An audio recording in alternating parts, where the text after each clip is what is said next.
Olá, meu nome é Rogério Faria Tavares. Eu sou jornalista e presidente da Academia Mineira de Letras, uma instituição fundada em 1909 na Zona da Mata, em Juiz de Fora, para promover a literatura e a língua portuguesa e também para promover a arte, a cultura, a educação, a memória e a história. Ao longo dos seus 112 anos de existência, a Academia permaneceu fiel aos sonhos dos seus fundadores, oferecendo sempre ao seu público uma programação relevante, intensa, atual. Desde o início da pandemia, em março do ano passado, a Academia transportou para a internet e para as redes sociais a sua programação. De lá para cá, posta toda semana uma aula inédita e exclusiva no seu canal no YouTube. Hoje, é com muito prazer, com muita alegria e com muita honra que eu vou entrevistar aqui um dos principais artistas brasileiros do século XX, que faz parte da nossa história, eu tenho certeza, da história de cada um de nós, que é Maurício de Souza. Maurício, muito bem-vindo. Estou muito feliz de estar com vocês aí, falando para o seu público também. E vamos conversar e vamos responder algumas questões suas, do público, se for possível.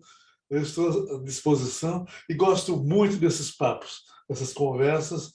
Dá para a gente contar causos, dá Isso. para esclarecer alguns pontos e, logicamente, dá até para melhorar um pouquinho a minha memória, porque daí a gente vai beliscando as coisas que já ficaram lá atrás, e no que você pega, dá uma puxadinha do barbancinho lá, vem o resto, e depois você conversa de maneira, vamos dizer, universal com o nosso parceiro aí.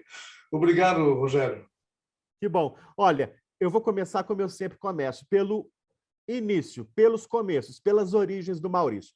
O Maurício teve uma grande sorte na vida. Teve várias, mas eu vou falar da primeira. Ele é filho de dois poetas, Antônio Maurício de Souza e a dona Petronila. Eu queria que você falasse um pouquinho dos seus pais, Maurício. Quem eram eles? Você mexeu realmente onde eu acho que começou tudo. Eu nasci numa família de artistas ou de poetas, compositores. Papai fazia músicas também. A mamãe fazia poesia em caipirês. Papai fazia poesias de dor de cotovelo.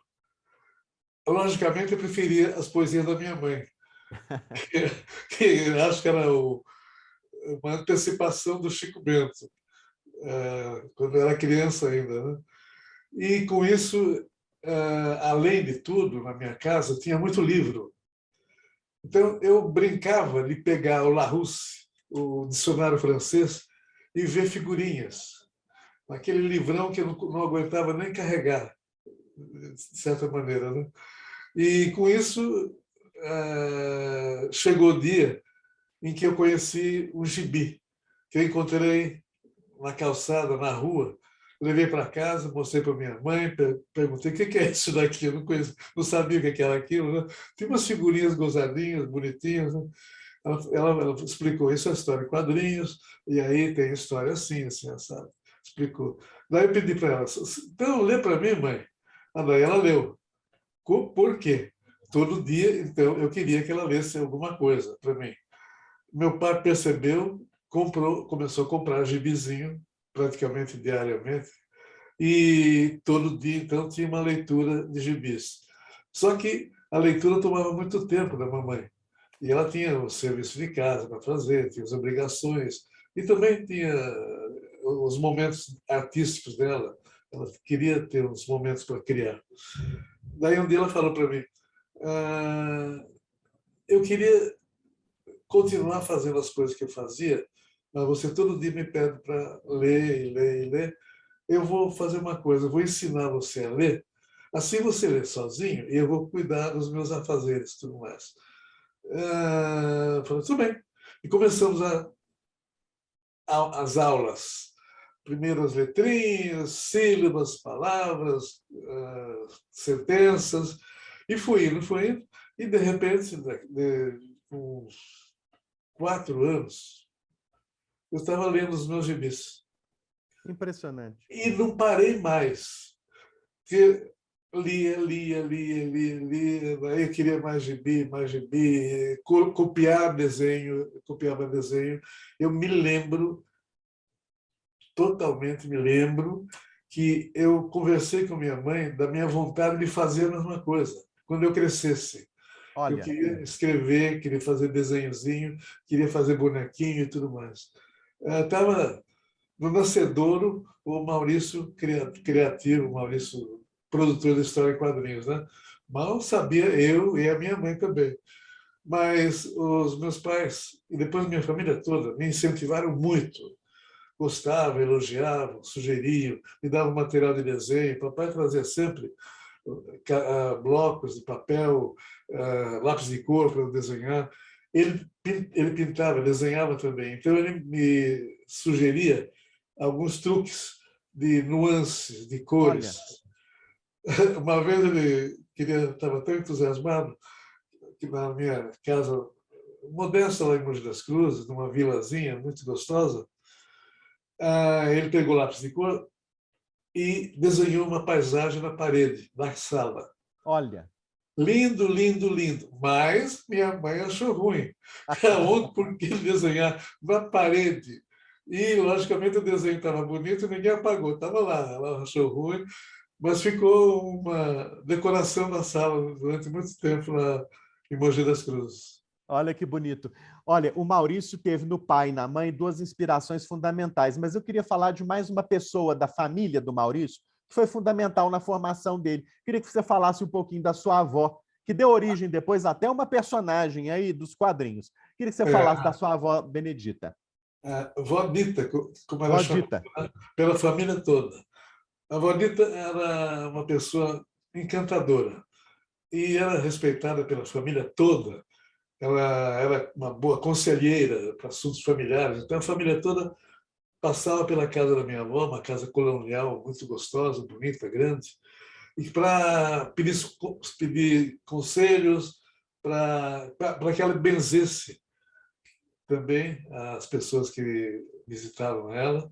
E, com isso, eu estava sempre na casa dela, porque tinha uma comida e um feijão maravilhoso também. Tinha animais no quintal, aquela coisa linda para criança, né? Tinha peru, tinha galinha, tinha pato, tinha marreco, tinha cachorro, tinha gato, tinha tudo, né?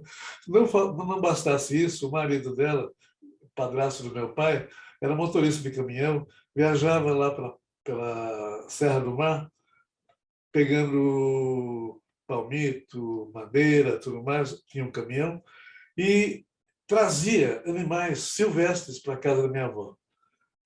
Trazia preguiça, cutia. Ele trouxe um filhotinho de onça, inclusive, uma vez. E ele era muito brincalhão, ele trazia os bichinhos, entrava na casa com os bichos e soltava na cozinha, onde a minha avó estava fazendo almoço ou jantar, né? Para dar susto na minha avó. Saía cada briga, uma briga assim de boca, né? Briga nada agressiva assim. De boca, você não tem. Eu vou destemperar o feijão, vai dar tudo errado aqui. Ele ria, ria, ria. Então, eu nasci e vivi num tempo e num lugar e com pessoas em volta de mim que me prepararam para fazer tudo que eu fiz até hoje na vida. Exato. A sua infância, você mesmo disse, foi a infância de pescar, de nadar no rio, de jogar futebol na rua. Não é isso, Maurício? Uma infância que hoje é mais difícil para muita gente, né? Nadar no rio Tietê Isso. limpo. Limpo. Impressionante. Nadava, pescava e andava de barquinho e tudo mais. E fisgava traíra na beirada do rio. Com uns 5, 6, 7 anos, estava vivendo isso aí também. Que na beira do rio morava minha madrinha. Então, eu tinha a casa da minha avó lá para cima, casa da minha madrinha ali. Na mesma rua em que eu morava, tinha a minha tia, a tia-avó. A família toda estava lá. Eram Nações Unidas ali, porque na mesma rua, em 2 quarteirões, tinha famílias de todas as etnias. Olha, Tinha a casa do turco, era sírio-libanês, mas naquele tempo se chamava turco. A pessoa usava essa expressão. tinha japonês, tinha americano, tinha espanhol. E eu brincava na rua de terra, jogando bolinha, uma rua onde não passava quase carro. Quando passava, buzinava lá longe, a gente saía, eu pegava a bolinha e enfiava no bolso até passar aquilo lá. Né? Olha, Naquele tempo, ninguém trancava a porta da rua, das casas. E a garotada, os meus amiguinhos estavam jogando na rua, estavam brincando na rua comigo, moravam naquelas casas. Então, lá pelas tantas, eu cansava de brincar com bolinha, com isso, com aquilo, pegador, a gente ia filar alguma coisa para comer ou beber, matar sede, na casa que estivesse mais próxima. claro. Abríamos a porta, entrava, falava com a dona da casa, geralmente, e ela servia bolinho, servia doce, servia isso, servia suco e tudo mais. É uma infância de sonho. Claro. Então, realmente, como você falou no começo, eu tive sorte. Eu É. tive uma sorte danada, porque tive vizinhos, amigos, conselheiros, professores ótimos nas escolas que eu frequentei, professores que, ao invés de chamar atenção porque eu estava desenhando, eles pediam para eu desenhar, para eu ilustrar as lições de casa. Olha, que inteligentes. Uhum. E daí eu queria caprichar cada vez mais. Para desenhar e para fazer ilustração, eu tinha que ler e entender bem a matéria. Né? E eu comprei, meu pai me deu, eu comprei também algumas tintas e eu coloria as minhas lições de casa. Eu chegava na classe, os meus amiguinhos queriam ver o desenho do dia. Então, mais uma vez, eu estava usando a arte, sem entender bem o que era isso, né? A arte para aproximar pessoas, para fazer amizades, para divagar ou para conversar a respeito do desenho, por que eu fiz aquilo, por que eu fiz daquele jeito, por que eu colori daquele jeito. Foram momentos mágicos na minha vida que estão aqui ainda. Que beleza. Olha, o Maurício fez muita coisa antes de se mudar para São Paulo, para a capital do estado dele. Ele fazia cinema no quintal da avó para reunir os amigos, isso a gente já sabe. Ele foi engraxate, ele foi locutor de rádio, até o dia que ele resolveu se mudar para a capital. Maurício, fala um pouquinho das tantas atividades que você desenvolvia ainda em Mogi e depois como é que foi sua vinda para São Paulo. Eu comecei a trabalhar em Mogi, quando eu estava adolescente, a pedido do meu pai, e ele tinha os amigos, e os amigos às vezes tinham algumas empresas, então sempre tinha uma vaga para eu trabalhar em alguns locais de Mogi. Né? Alguns davam certo, outros não estavam gostosos para mim também. Eu falava para o meu pai, olha, essa serraria onde você me colocou na portaria, me dá sono, porque não acontece nada. Eu estou na portaria para atender o público e não vem ninguém lá para comprar coisa, para encomendar serviço. Eu deito embaixo do balcão e durmo lá. E ninguém vê, nem o dono, nem nada. Eu fico com medo, com vergonha. Às vezes entrava alguém, eu estava dormindo, eu via os pés, a perna do pessoal passando, mas eles passavam direto, ninguém queria fazer alguma coisa. Né? E por aí foi. Alguns lugares foram gostosos, outros não tanto. Mas tudo isso foi um aprendizado. Eu fui aprendendo tudo, fui passando e sentindo todos os processos, até um pouquinho de alguma maneira de você ter uma ordem, ter uma responsabilidade, e senti isso desde criança, desde jovenzinho também. Mas depois eu fui trabalhar na rádio de Mogi das Cruzes. Isso, foi locutor de rádio. Discotecário,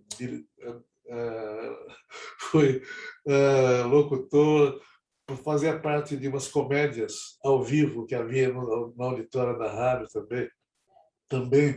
Geralmente eu fazia comédia, eu gostava de fazer comédia. E com isso tudo, eu fui amadurecendo, fui aprendendo a viver e gostar de viver, gostar da vida. E tudo isso eu comecei a botar, quando eu comecei a desenhar, comecei a botar nas minhas histórias também. Isso. Você repara que nas minhas histórias, nos 60 anos de atividade, não tem final triste, não tem final derrotado ou derrotista. Não tem. Por quê? Porque a vida é alegria, a vida é você aproveitar tudo que a natureza te dá, aproveitar as amizades, aproveitar o que te faz bem. Então, com isso, eu criei, nos últimos 60 anos, a Maurício de Souza Produções, produzindo histórias em quadrinhos, produzindo desenhos animados, produzindo produtos, quer dizer, entrando na área da produção de brinquedos, de merchandising, licenciamentos. Mandei algumas coisas nossas para fora do Brasil também. Embora eu ache que o Brasil merece toda a minha atenção. Às vezes o pessoal fala, por que a Mônica não está no mundo inteiro? Olha, eu respondo geralmente que a Mônica está nos locais onde nos recebem bem, onde é possível ir, sem perigos de investir num determinado tipo de negócio que pode não dar certo e ainda prejudicar o nosso caixa, né? Então, raramente, muitos anos atrás, raramente eu tive alguns problemas para recuperar algumas ações que não deram muito certo.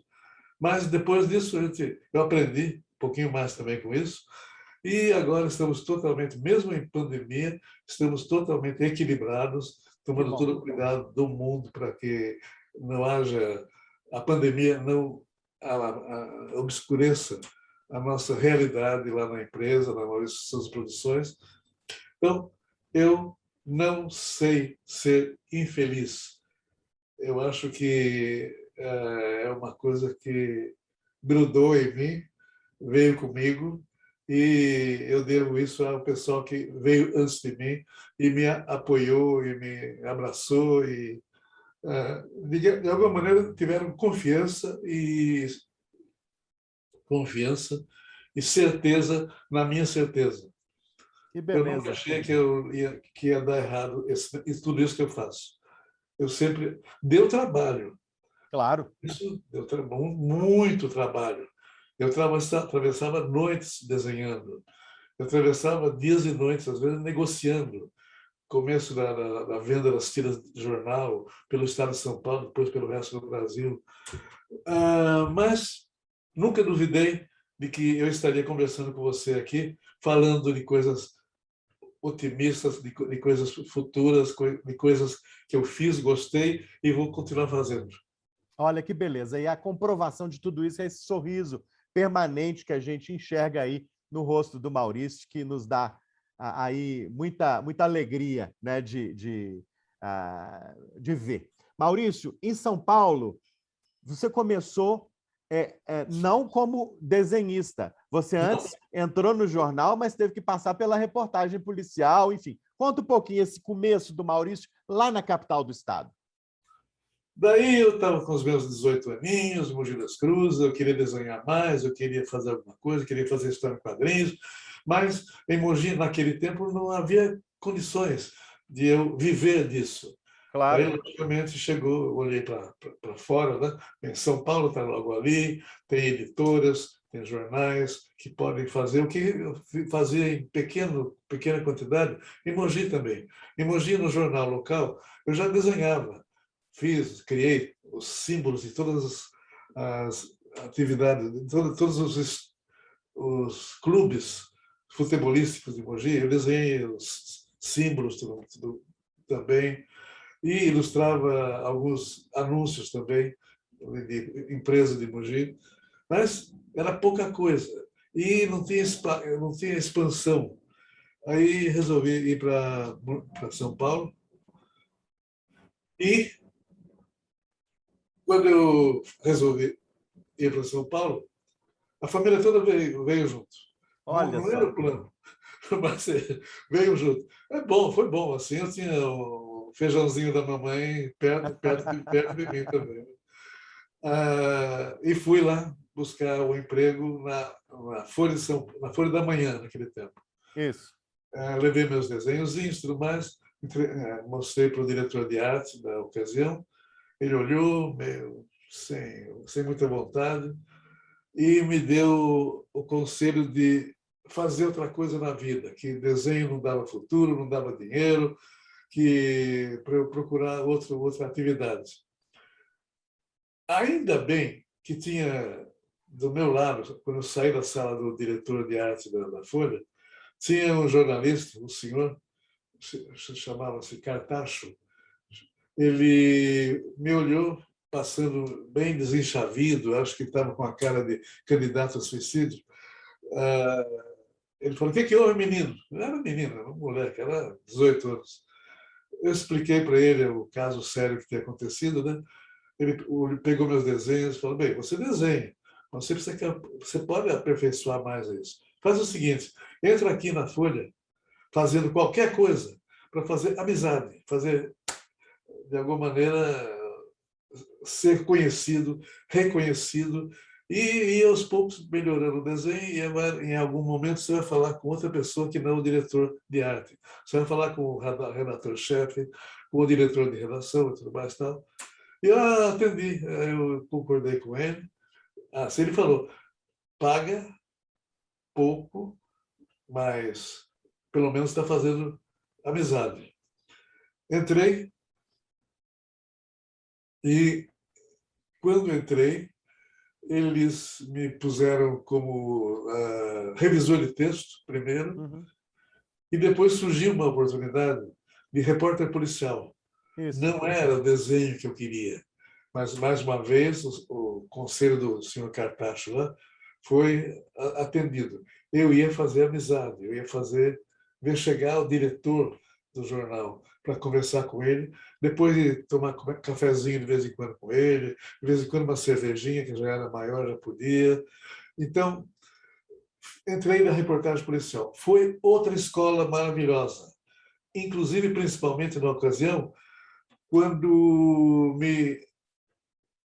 vamos dizer, proibiram de usar um português muito sofisticado, que eu estava trazendo do meu ginásio lá naquele tempo, né? Sim. Porque eu estava lendo Essa de Queiroz, Machado de Assis, né? Os clássicos, né? Eu trouxe tudo isso para a redação. O pessoal limpou tudo, né? Não pode, isso não pode. É o quê, como, onde, quando, por quê? Tive que entrar nessa simplicidade que eu não sabia, estava me preparando para o estilo de narrativa, estilo de português ideal para botar no balão da história em quadrinhos. Claro. Era a simplicidade, era a concisão necessária para eu usar nas histórias em quadrinhos que depois eu ia lançar. Então, mais uma vez, a sorte me ajudou. Entrei pelo caminho certo para até mesmo me preparar para fazer história em quadrinho da maneira que é mais fácil para o leitor ler e entender. Aí, depois de algum tempo, até que eu gostei um pouquinho, estava divertido, estava interessante. Eu estava na idade, 18, 19 anos, em que você acha que não vai acontecer nada de mal para você. Daí, então, eu acompanhava mesmo ações da polícia, tiroteios, inclusive, e tudo mais. Ainda bem que saí ileso de tudo, porque eu não achava que ia acontecer alguma coisa comigo. E não aconteceu, mais uma vez. Eu devo ter dado um grande trabalho ao meu anjo da guarda, grande, porque eu era muito atrevido desde criança. Mas ainda bem que também, mais uma vez, a sorte e talvez a reza da minha avó, ela vivia falando isso, desfiando o terço. E depois, o que você está fazendo lá? Estou rezando para você ir bem, para você ter saúde, para você não esquecer nada valioso em qualquer algum lugar, porque você é muito esquecido, meu filho. Ela falava com meu filho. Que beleza. E eu fui indo para o momento da reportagem policial em que eu consegui pensar um pouco mais e de novo em desenho. E porque eu ilustrava alguns trabalhos, algumas reportagens, eu ilustrava quando o meu fotógrafo não pegava, por exemplo, o rosto de um criminoso famoso lá, ou de um acidente e tudo mais. Eu rabiscava, desenhava, fazia. Daí, com isso, o pessoal da redação, a diretoria, percebeu que eu desenhava. Então, no momento X lá, eu fiz os meus primeiros personagens, a Bidu e o Franjinha, e Sim. mostrei na redação e para os chefes da redação, eles já me conheciam, sabiam que eu desenhava, então foi muito mais fácil de eu entrar depois como desenhista mesmo de história em quadrinho na Folha. E daí começou tudo. Daí, É, assim, tinha uma coisa.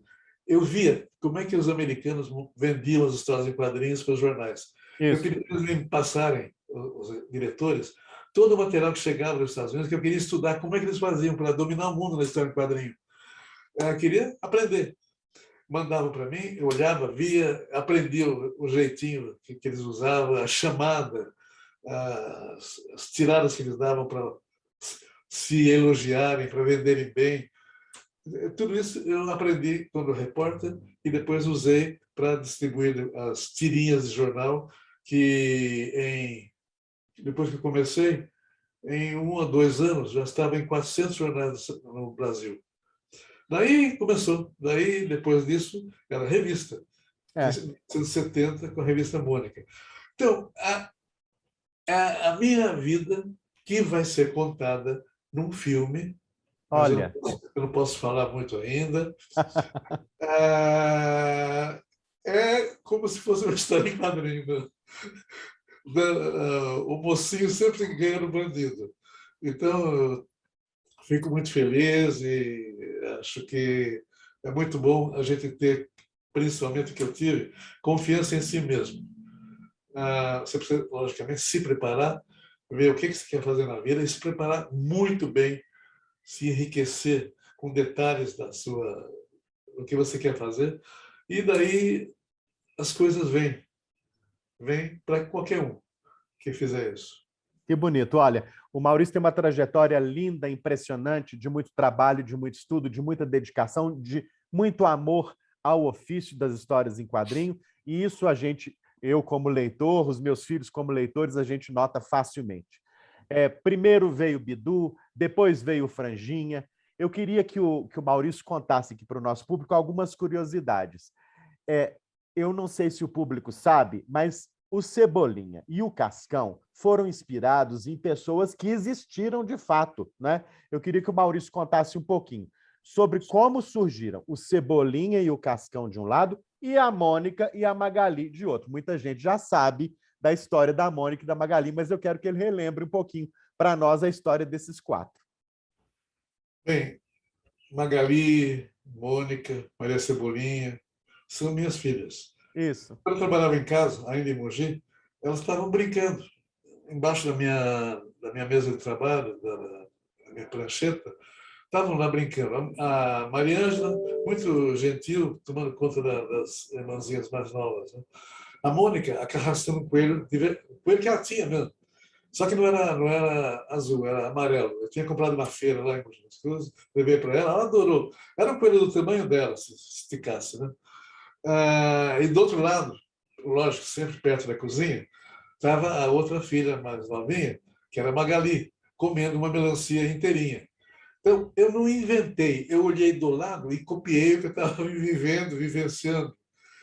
Aliás, para quem está pensando em criar alguma coisa, um personagem, um conto, um livro, qualquer coisa assim, a melhor maneira de você botar a humanidade no que você escreve é você se basear em alguém que você conhece bem, conhece as reações, conhece como é que o que elas pensam, a filosofia de vida, tudo mais. Daí nasce um personagem vivo que vai trocar ideia e emoções com o leitor.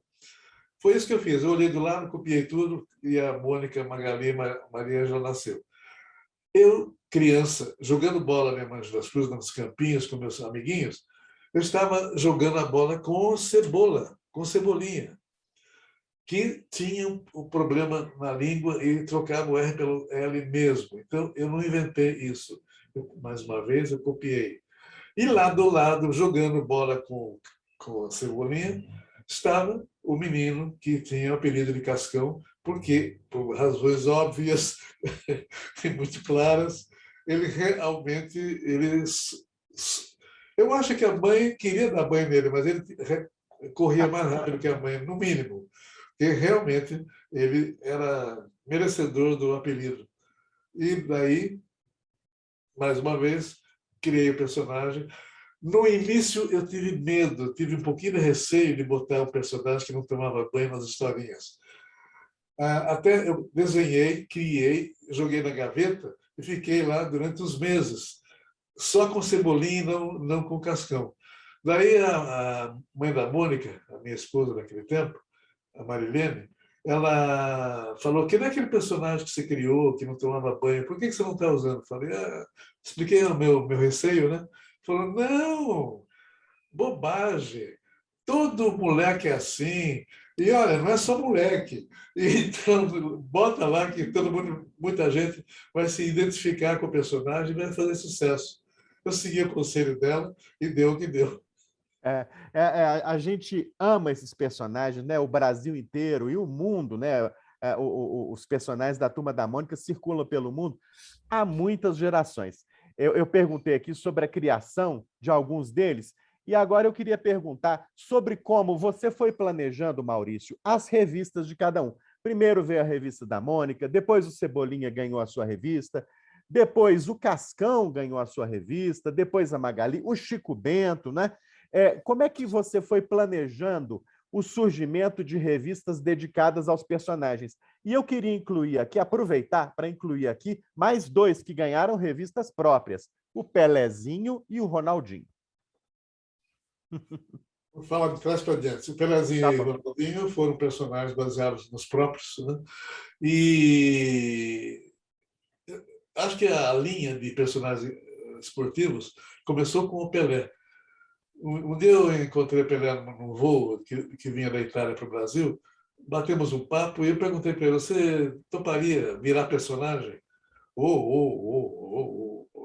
Ele foi positivo na resposta.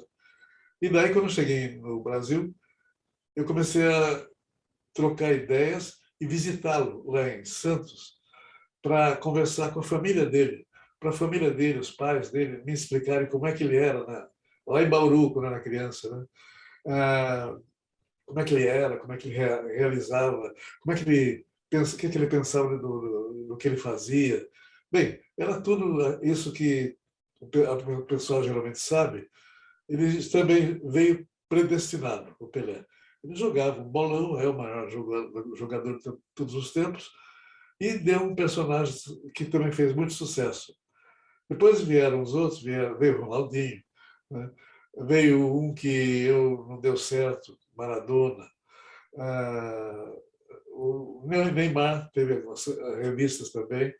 Então, o esporte, eu acho que é uma boa, é um bom, é uma mensagem interessante para a criança, principalmente, que fala de certa maneira, de esporte, de exercício físico, fala também de responsabilidade. Fala de uma porção de coisa que a criança precisa começar a ouvir e ver o que acontece quando faz um bom trabalho e se prepara bem. E, com isso, a gente foi aumentando o número de revistas também, porque os personagens começaram a fazer sucesso e aguentar uma revista, ter uma força para não ser um prejuízo para a editora. Então, eu sentia, farejava com a correspondência que eu tinha com leitores e tudo mais, os personagens que podiam empurrar o nascimento de uma revista. Foi assim que nasceram as revistas depois da Mônica, depois do Cebolinha. Olha, depois de um certo tempo, o Maurício lançou a Turma da Mônica Jovem. Eu queria que você explicasse por que você lançou a Turma da Mônica Jovem, que é um sucesso no Ocidente. Como é que foi isso, Maurício? Por que a necessidade de criar uma turma de outra faixa etária? Aí, como te falei, a gente precisa observar o que está acontecendo no mercado. E eu comecei a perceber, e a editora me avisou, que a Turma da Mônica estava caindo um pouco no gosto público, ou melhor, na venda, e baixando de números retumbantes que havia, mas estava começando a mostrar um pouquinho de queda, né? Aí eu e mais o nosso pessoal começamos a investigar os motivos. A gente desenhava a mesma coisa, fazia a mesma história, os personagens eram ótimos, tal. O que estava acontecendo? Percebemos então, descobrimos então, que era a invasão dos mangás, das histórias em quadrinhos japonesas, que estava minando um pouquinho os nossos números. Bem, eu pensei, se eles gostam tanto, gostaram até hoje da Mônica, não desgostaram, não desgostaram. Tem alguma coisa puxando para outro lado também. Ninguém tem dinheiro para comprar um monte de revista ao mesmo tempo, né? E se eles gostavam da Mônica e gostam de mangá, o estilo japonês de desenho, se eu fizesse a Turma da Mônica mais velhinha um pouco, jovem, e em preto e branco, que é característica do mangá, eu acho que a gente podia fazer fazer um movimento interessante. E eu fiz isso. Chamei o pessoal, treinamos bastante lá o estilo, fizemos os personagens crescerem e foi um sucesso. Entrou para a nossa história aí, em alguns momentos maravilhosos, venderam milhões de exemplares. Hoje estão virando desenho animado. A Turma da Mônica Jovem está virando desenho animado. Estamos em vias de começar agora mesmo mais um filme. O primeiro ganhou prêmios e tudo mais. Então, não podemos ficar dormindo no ponto. Claro. Ou esquecer o louro aqui na cabeça, quietinho, e não inventar mais alguma coisa, não ficar ligado nas coisas que podem estar acontecendo e que você precisa embarcar, às vezes, para você acompanhar modismos, manias, modos de pessoal consumir histórias em quadrinhos. Aqui e no exterior também é a mesma coisa. Então, com isso, eu e a minha equipe, nós estamos nos acompanhando e acompanhando tudo que acontece no mundo, inclusive, para a gente não ficar atrasado, para a gente estar a par do que acontece e aprendendo tudo. Logicamente, usando uma ferramenta maravilhosa hoje, que é a tecnologia. Daí, sai na frente. Daí, hoje, nós temos, por exemplo, aquele desenho animado pequenininho, o Mônica Toy, que sai aos bilhões pelo mundo, no mundo inteiro. Até estranhei nas primeiras vezes que a gente recebeu do YouTube os números. A Rússia era o país campeão em pessoas que estavam procurando o Mônica Toy. Mas não tinha história em quadrinho na Rússia. Eu fiquei admirado. Mas o YouTube se espalhando pelo mundo todo, estava levando, o pessoal gostava e continua essa onda do mesmo jeito, no mundo inteiro. Olha, eu vou fazer daqui a pouquinho uma pergunta ainda sobre alguns personagens do Maurício que eu acho muito importantes, mas antes eu quero conversar com ele ainda sobre isso, sobre tecnologia digital, que é tão popular no século XXI, tão forte, né? E sobre as modalidades, né? Os canais que ele utiliza para divulgar a Turma da Mônica, para que a Turma da Mônica chegue a todo tipo de público. Maurício, fala um pouquinho para nós da presença da Turma da Mônica no teatro, no cinema e nas redes sociais. São os vários canais em que a Turma da Mônica está disponível e comparecendo. Faz tempo, eu e minha equipe, estamos aprendendo a caminhar por esses canais todos. Isso. Tudo ajuda ao personagem, para que o personagem seja conhecido, que possa ser comercializado, para que possa atender ao gosto do público, para que a gente possa falar outros idiomas. Mônica Toy não precisa porque não tem idioma. E é uma facilidade. Por isso que eu tenho bilhões de assinantes não, de seguidores. Mas nós temos que ficar ligados. Normalmente, lá no estúdio, eu tenho sempre uma preocupação de contratar jovens jovens que estão vivendo, desde criança, estão vivendo tecnologia. Então, o estúdio tem que acompanhar isso de alguma maneira para nós utilizarmos a força da tecnologia na busca do leitor, do seguidor no mundo inteiro. Quando nós criamos as histórias, já tem o pessoal preocupado lá com a responsabilidade de verificar se as histórias que estamos fazendo têm algum problema de mensagem, de filosofia, de religião, para que a gente possa realmente ter essa expansão mundial. Está dando certo. E nós temos até uma listinha dos assuntos, dos temas que não devemos usar, que não podemos usar, porque em algum momento vai ferir, às vezes, suscetibilidade em alguma parte do mundo. Nós temos que criar para o mundo, não dá para criar só para o Brasil. Agora, é gostoso criar a la brasileira para o mundo. Isso é muito legal. Nesse momento, o Olá Brasileira está explodindo no Japão. Que beleza. Olha, eu queria que o Maurício comentasse um pouquinho sobre alguns personagens que são muito fortes, muito potentes, né, e que mobilizam muito alguns segmentos dos leitores e das leitoras do Maurício. Primeiro, eu queria que você falasse sobre a Milena, né, que eu acho que é uma personagem que precisa ser destacada. Depois, sobre alguns personagens, o Luca, a Dorinha, o André, Igor e Vitória. Fala um pouquinho sobre essa família de personagens que você criou, Maurício.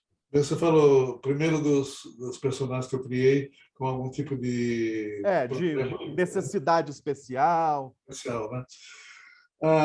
Isso começou porque depois que comecei a dar certo, eu me lembrei que quando eu estava me baseando nos meus filhos, amigos, conhecidos e tudo mais, mas na minha vida, em criança, eu tinha muitos amigos que tinham algum tipo de deficiência.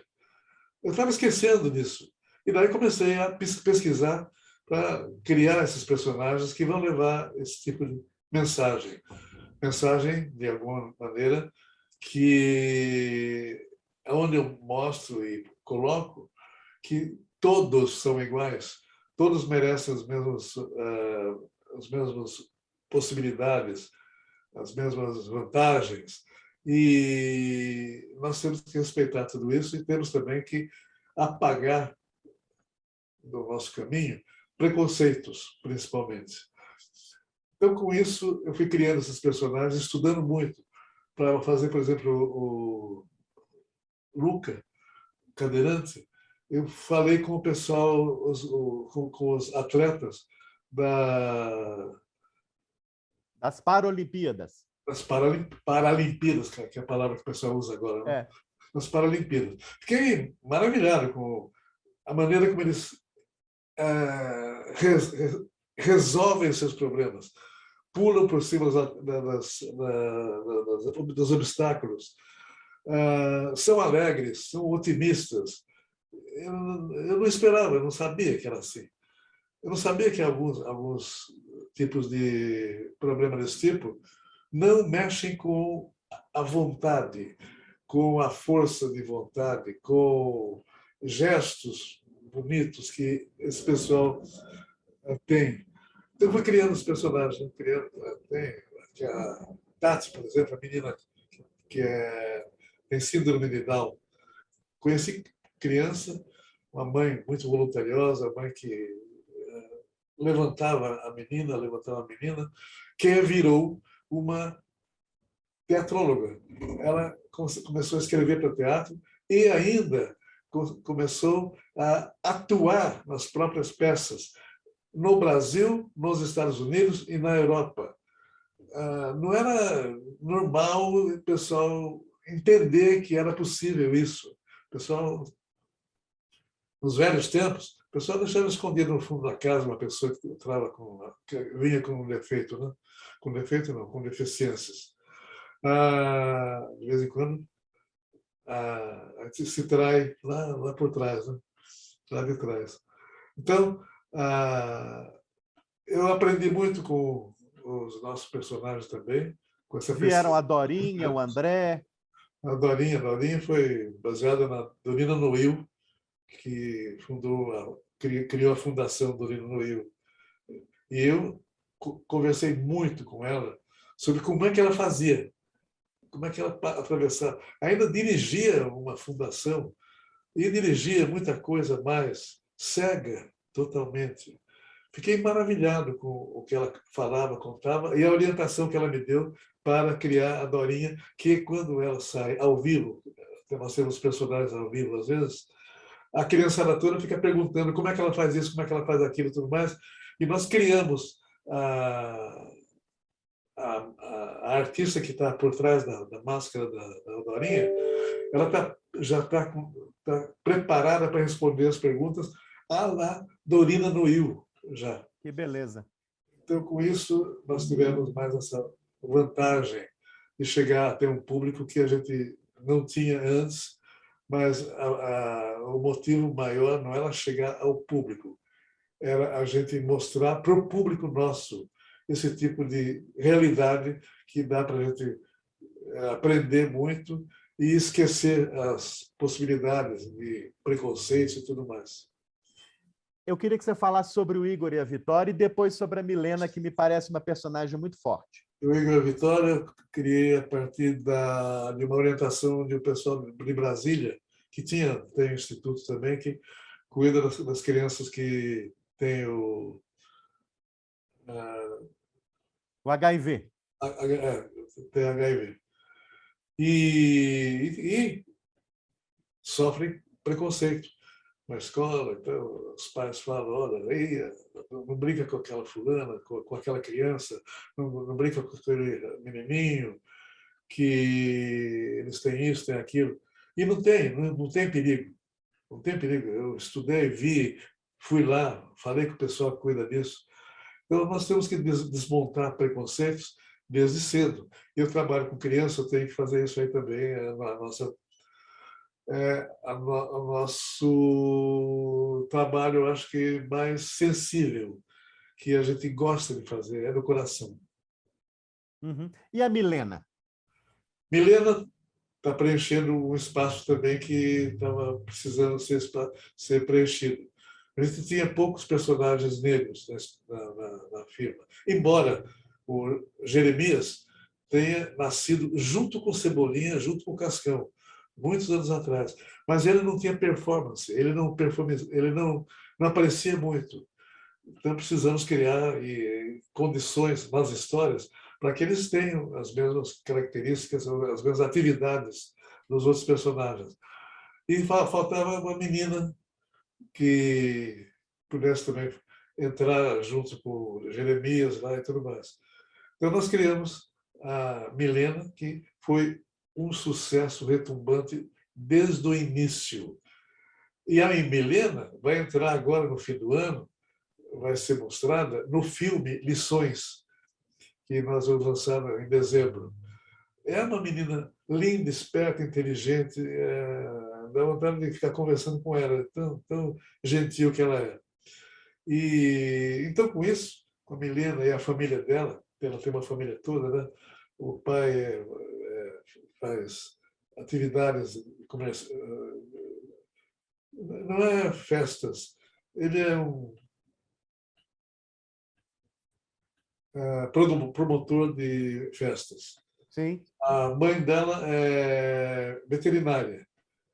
Foi a maneira também que eu achei para falar sobre animais e cuidados com os animais, não pela boca da criançadinha, da turma da Mônica, que são crianças e não têm, de alguma maneira, não têm conhecimento geral.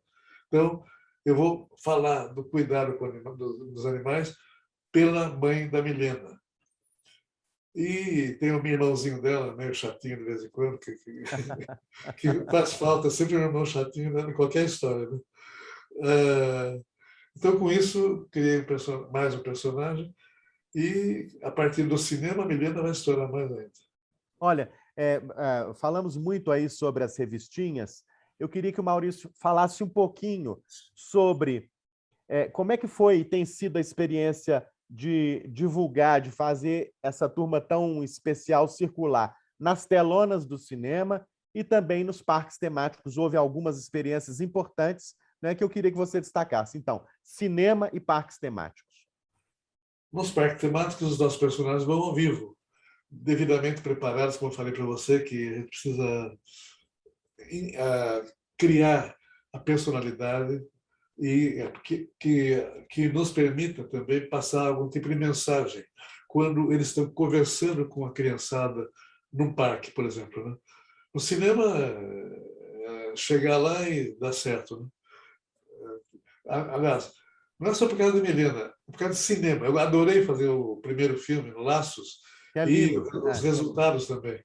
Então, cinema entrou na minha lista de atrações ou de ações necessárias para a gente ir fechando o nosso núcleo de produção. E vem mais filme aí, viu? O terceiro filme, depois de Missões e de Laços, já está sendo planejado também. Mas sobre esse filme, eu não posso falar nada, porque eu quero que seja um segredo muito bem guardado e uma surpresa para quando a gente puder falar. Olha que beleza. Então a gente já sabe um pouquinho aí que depois do Laços virão outros lições e outros filmes com certeza muito interessantes e muito especiais. Maurício, conta um pouquinho para o público. Desculpe, deixa eu só lembrar uma coisa. Sim. No final do filme Laços, Sim. não, desculpe, Laços não foi. No final do filme Lições, no final, sim, vai haver a informação do terceiro filme. Ok. Já Então, tem um pessoal, teaser, uma isca. Pessoal curioso, assistam o filme Lições, que vocês vão ver, vocês vão sentir, vão entender como será o terceiro filme. Olha que beleza. Agendem aí, daqui a pouquinho, dezembro, já temos novidades aí nas telonas brasileiras. Maurício, como é que foi o processo de internacionalização da Turma da Mônica? Muito difícil, complicado, porque, lógico, exige um bom dinheiro para a gente poder espalhar esse material. Mas eu tive algumas boas experiências, não grandes experiências, mas boas experiências. A melhor está sendo Tóquio hoje. Mas antes já estive em diversos países europeus, na China já estivemos também um pouquinho. Mas como os grandes sindicatos dominam esse setor, e eu, às vezes, eu não concordo com alguns contratos que me apresentam. Olha, nós trabalhamos só assim. Aí tem coisa que vão mudando, se fosse pelo contrato, vai mudando alguma coisa. De repente chega alguém e fala, não, o vestido vermelho da Mônica tem conotação política, então nós não queremos que seja vermelho, tem que ser verde ou amarelo, qualquer coisa assim, ou tem que ser roxo, lilás. Eu prezo muito a maneira como eu tenho trazido e como eu tenho tratado o nosso assunto de criatividade e de filosofia. Tem sido difícil, então, porque os grandes grupos dominam, por exemplo, em games. Eu quero fazer games, mas para fazer um game eu preciso de um investimento muito grande e preciso que os personagens estejam já mundialmente conhecidos. Eu não tenho ainda isso, mas estamos abrindo caminho, e eu acho que a gente indo devagar e sempre é melhor do que se você tropeçar e cair. Tá certo. Olha, nós estamos chegando quase ao final da nossa ótima conversa, mas ainda tem duas perguntas para o Maurício. A primeira é sobre o modo de produção da Maurício de Souza Produções. Eu sei que tem o pessoal da prancheta, o pessoal do computador, e que tem desenhista trabalhando do Brasil inteiro. Tem gente que mora em Manaus e desenha por Maurício, que mora em Vitória, que mora em Porto Alegre, que mora em Belo Horizonte, enfim. É uma equipe que está em todo o território nacional, absorvendo ali a cultura de cada região do Brasil, o que é de uma riqueza muito grande, não é? Não é apenas um grupo pequeno numa cidade brasileira, não é só um grupo em São Paulo que produz para o resto do Brasil. Então, tem gente em todo lugar. Eu queria que você contasse um pouquinho como é que as revistas são feitas, Maurício, e que você falasse aí para aquele jovem desenhista, né, que quer muito viver essa aventura que o Maurício viveu, se existe algum mapa da mina, se existe algum roteiro, né, para seguir o sonho dele. Como é que vocês funcionam? E depois um conselho aí para os jovens. O roteiro é você gostar do que você faz. Se você gosta de desenhar, treine bastante. O ideal é você ver, em termos de desenho, qual é o seu ídolo. Quem você acha que está fazendo um trabalho melhor aqui ou no exterior, em qualquer lugar aí. Daí você começa a estudar o trabalho do seu ídolo. Como é que ele faz, como é que desenha, como é que escreve, qual é o tipo de mensagem, de que jeito é o autor, qual é a filosofia do autor. Com isso, você assimila informações, mas principalmente treinando muito, estudando muito, para você chegar numa técnica adequada, numa técnica que possa ser aceita por uma editora, por um jornal, por outros produtores de comunicação. Não é fácil, demora, mas é possível. Eu estou aqui de prova, porque eu comecei do nada. Família simples, lá no interior, tudo mais, mas eu tinha ambições, eu tinha certeza que eu podia desenvolver o que eu queria fazer e eu me preparei para isso. Demorou, deu trabalho, mas eu estou aqui falando com vocês porque eu posso contar essa história.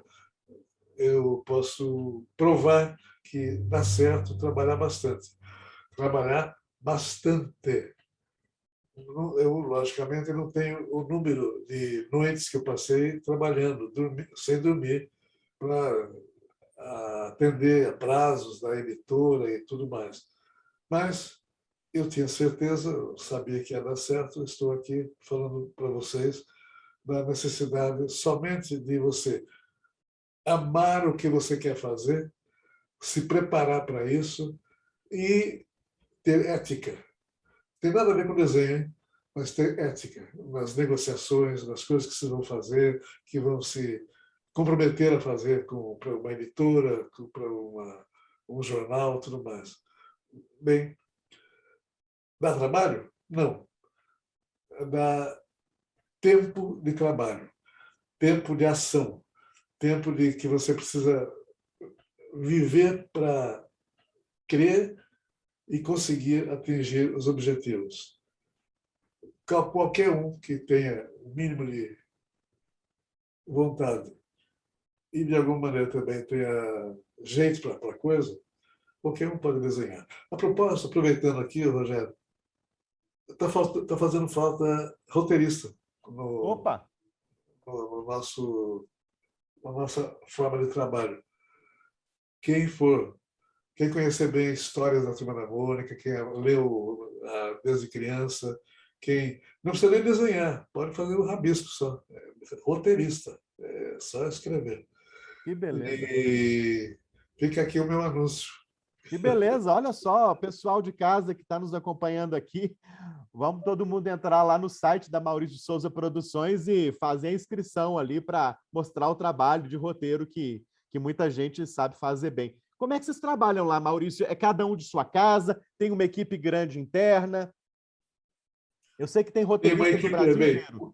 Nos tempos que, fora da pandemia, eu tinha a maior parte da equipe, menos os roteiristas que estão trabalhando fora pelo Brasil, todos trabalhando lá. Agora, o estúdio, durante a pandemia, esteve vazio. Todo mundo foi trabalhar em casa. E aconteceu uma coisa interessante. Não foi tão mal. O pessoal gostou de trabalhar em casa, a maioria. Por quê? Porque estão ganhando mais, eles ganham para produção, eles estão ganhando 3, 4, 5 horas de condução, de trânsito. São Paulo é muito complicado, claro. O trânsito, né? Então, eles estão ganhando 3, 4 horas e trabalhando nessas 3, 4 horas e ganhando mais. Estou preocupado com isso também. De repente, falo, não, eu não quero continuar trabalhando em casa, ganhar mais. Mas a maioria está sentindo falta na conversa, do olho no olho, da companhia, do papo, naquela conversa de amigos que tem que ter e tudo mais. A parte social está sofrendo muito com isso. Então, eu acho que eu não preciso ficar tão preocupado deles demandarem para sempre ou demandarem em grande número. Talvez alguns aí, mas compreensível. Olha, uma última pergunta é sobre as crianças. O Maurício já desenha há muito tempo, ele já se comunica com as crianças, sobretudo as crianças brasileiras, há várias gerações. Maurício, para terminar, a criança brasileira que você conheceu lá nos anos 60, depois nos anos 70, nos anos 80, ela mudou em quê? Que criança brasileira vive no Brasil do século XXI? Para a gente terminar, uma fala sua sobre essa criança. O que é que ela mudou e o que é que ela conservou? O que é que não muda nunca? Eu acho que não muda nada. A criança não muda nada no tocante à atenção, ao cuidado, ao carinho. O resto vamos dizer, são cortinas que são bonitas também, mas não são tão significativas. Repara bem, na Turma da Mônica atual, eles têm telefone celular? Não. Logicamente, em algum momento vai entrar uma história onde vão entrar, mas eles não vão ficar grudados no celular, não vão ficar grudados no computador. Não é essa a mensagem que eu quero passar para a criançada. Eu quero passar para a criançada a mensagem de brincar, fazer amizade, fazer amigos, amiguinhas, trocarem ideias. Isso que é o mais importante. Viver, na medida do possível, junto à natureza, cuidar dos animais, tudo isso que é a nossa mensagem. Nossa mensagem não é de usar máquinas, de usar até máquinas que viciam. Eu não gosto disso, então a Turma da Mônica continua vendendo do mesmo jeito, sem o celular na mão de cada personagem. Isso, que bom. Muito obrigado, Maurício. Antes de tudo, você já viu? Olha que lindão, que beleza de revista, de livro, que beleza. Lançamos o Horácio, sim, que é o personagem que eu desenhei a vida inteira, eu escrevi e desenhei, sim. mais de 1000 páginas aqui. E está indo bem e deve virar um filme no futuro também. Opa, que beleza. Quanta notícia boa, hein, Maurício? Nós estamos trabalhando bastante. Olha, eu não sei como te agradecer. Muito obrigado. Né? É um privilégio te entrevistar. Né? Você faz parte da nossa história, né? Da minha história, e já faz parte também da história dos meus filhos, do Carlos e da Gabriela. Então, eu queria agradecer a você pelo carinho conosco, com o público da Academia Mineira de Letras, né? É uma honra entrevistar um dos maiores artistas brasileiros, né, do século XX e do século XXI. Obrigado. O ideal seria 22 também, mas tudo bem. Tudo bem. Eu que agradeço a possibilidade, a honra de falar com o seu público aí, Rogério. Manda um abraço para a criançadinha aí, para os seus 2 filhinhos. E quando for o caso e quiser falar comigo, é só chamar. Obrigado. Maurício, um abraço. Olá. Tchau, gente. Obrigado. Um abraço para todo mundo aí, para a pessoa da academia principalmente, porque, afinal de contas, eu estou falando pela academia, né? É isso aí. Obrigado. Beleza. Um abraço. Tchau, tchau. Um abraço.